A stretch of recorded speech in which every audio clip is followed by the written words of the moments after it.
लो जी friends, आज फिर से एक अपडेट के साथ में आई हूँ जो कि मुझे मिली है दैनिक जागरण न्यूज़पेपर से। और बाकी जो भी खबर मेरे पास है वो सारी अपडेट मैं आप लोगों के साथ में शेयर करूँगी। ठीक है, तो यहाँ पर आप लोग देख लीजिए। सबसे पहले तो मेरे हाथ में है न्यूज़पेपर और इसमें जो लिखा हुआ है वो मैं आपको बताती हूँ। इसमें लिखा हुआ मूल्यांकन में गड़बड़ी पर सीबीएसई प्रमुख को किया तलब,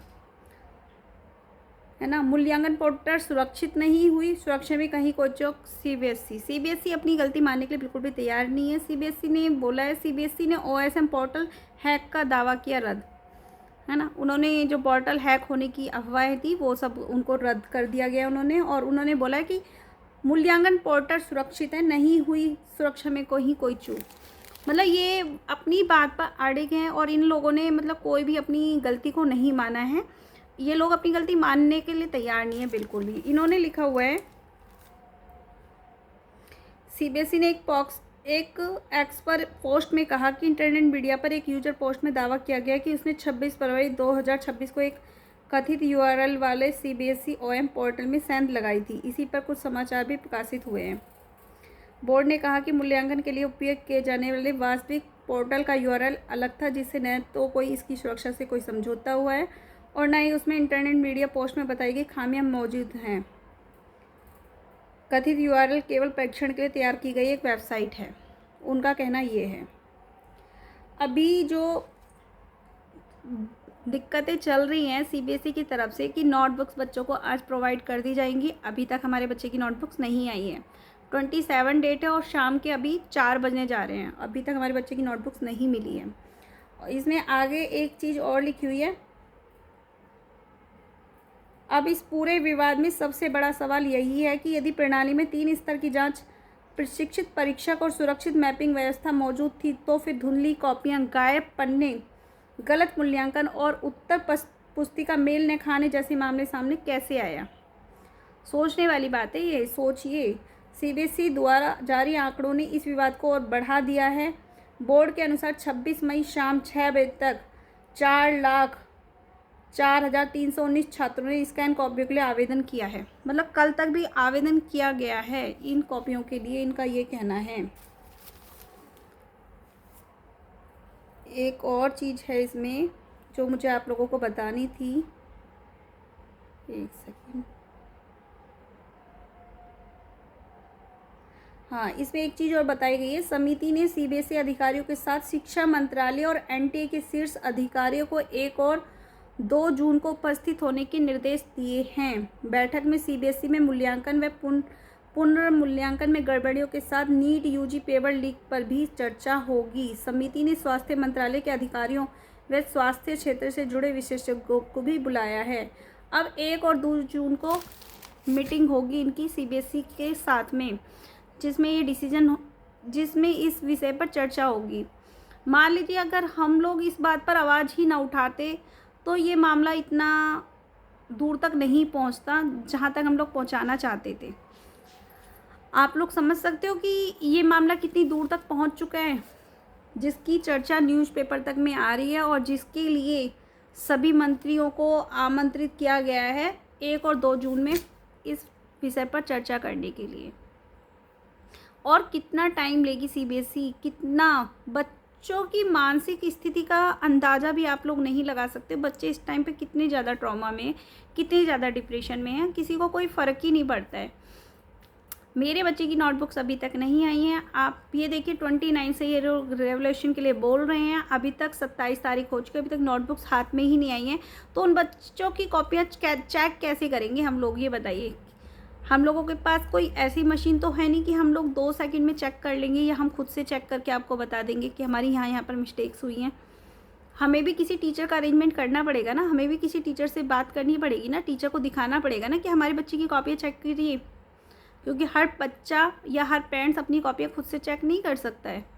उसके लिए उसको टीचर की ज़रूरत पड़ेगी ना, टीचर से बात करनी पड़ेगी ना, जो कि इतना जल्दी पॉसिबल नहीं कि 2 दिन के अंदर या 1 दिन के अंदर हम अपनी बात करें टीचर से और वो टीचर हमें सॉल्यूशन निकाल कर दे दे या बता दे हमें कि हमारे बच्चे की कहाँ गलतियाँ हैं और कहाँ गलतियाँ नहीं हैं, कहाँ नंबर बढ़ सकते हैं।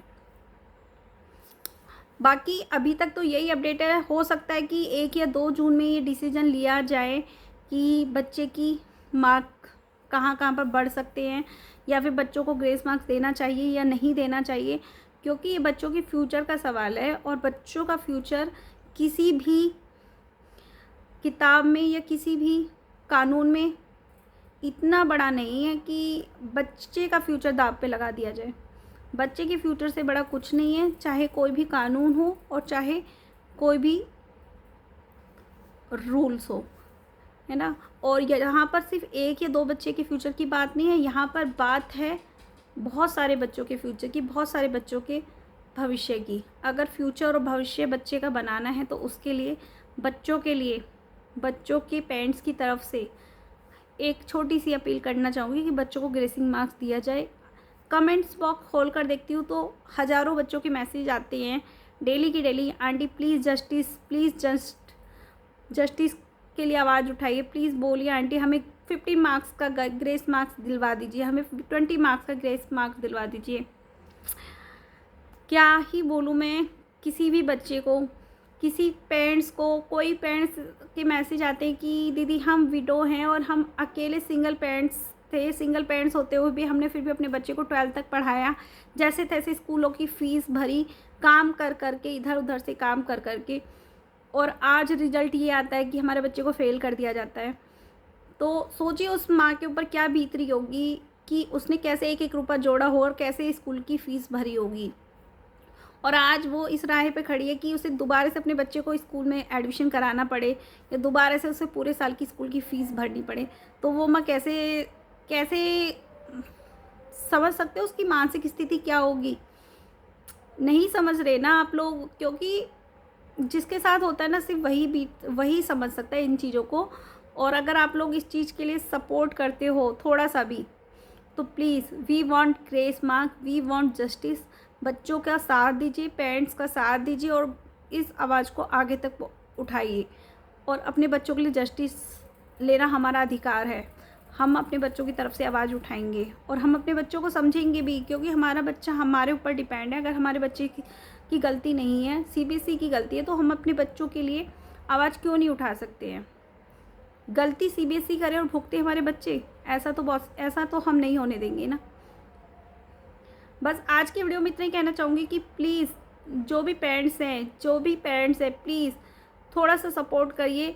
और बड़े बड़े टीचर, जितने भी बड़े बड़े टीचर हैं, प्लीज़ सभी लोग मिलकर आवाज़ उठाइए, क्योंकि हमारी आवाज़ शायद वहाँ तक नहीं पहुँच पा रही है जहाँ तक हमें पहुँचानी है। शायद आप लोगों के पास बहुत ज़्यादा फॉलोअर्स हैं, आप लोगों के पास बहुत ज़्यादा आवाज़ उठाओगे मिलकर, तो शायद आपकी आवाज़ आगे तक पहुंच सकती है और आपकी आवाज़ की सुनवाई हो सकती है। आपको दुआएं मिलेंगी बच्चों की, पेरेंट्स की, कि हमारे बच्चे का 1 साल बच गया, हमारे बच्चे की मेहनत बर्बाद नहीं गई, हमारी मेहनत बर्बाद नहीं गई, हमारी फ़ीस बेकार नहीं गई। पेरेंट्स की तरफ से, बच्चों की तरफ से बहुत सारी दुआएं आप लोगों को मिलेंगी। बड़े बड़े टीचर्स हैं जो कोर्स बेचने के लिए तो आप लोग हमेशा तैयार रहते हो, हमारा ये बैच ज्वाइन कर लो, हमारा वो बैच ज्वाइन कर लो, हम आज से कोर्स स्टार्ट कर रहे हैं, कल से कोर्स स्टार्ट कर रहे हैं, ये बैच।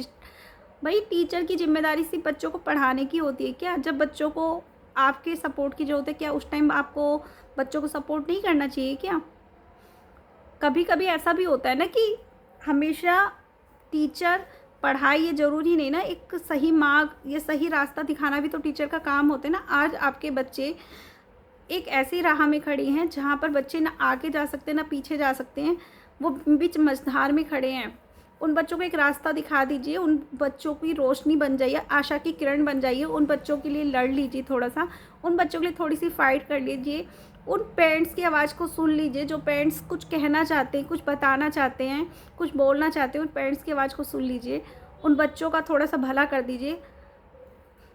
बाकी हमारे कहने से कुछ नहीं होगा, है ना, लेकिन अगर सारे टीचर मिलकर आवाज़ उठाए ना तो बहुत कुछ हो सकता है। बाकी आज की जो बड़ी अपडेट यही थी कि सीबीएसई को नोटिस तक भेजा गया है, सीबीएसई को नोटिस भेज दिया गया है वकील के थ्रू, और शायद उसका जो भी रिप्लाई आए या जो भी उनका फ़ैसला है वो सब अब देखने के लिए हम लोग बैठे हैं कि हम देखते हैं कि उसका क्या रिज़ल्ट निकलता है, क्या वो होता है फ़ैसला। और जो भी लोग मेरे साथ सपोर्ट में खड़े हैं तो प्लीज़ कमेंट बॉक्स में कमेंट जरूर करिएगा और एक मैसेज जरूर छोड़ दीजिएगा, we want grace marks, we want justice, क्योंकि हम लोगों की छोटी छोटी कोशिश से हो सकता है हमारे बच्चे का फ्यूचर बच जाए, हमारे बच्चों का साल बच जाए, है ना। जो भी इस बात से एग्री करते हैं वो प्लीज़ कमेंट बॉक्स में कमेंट करके ज़रूर बताइएगा। राधे राधे।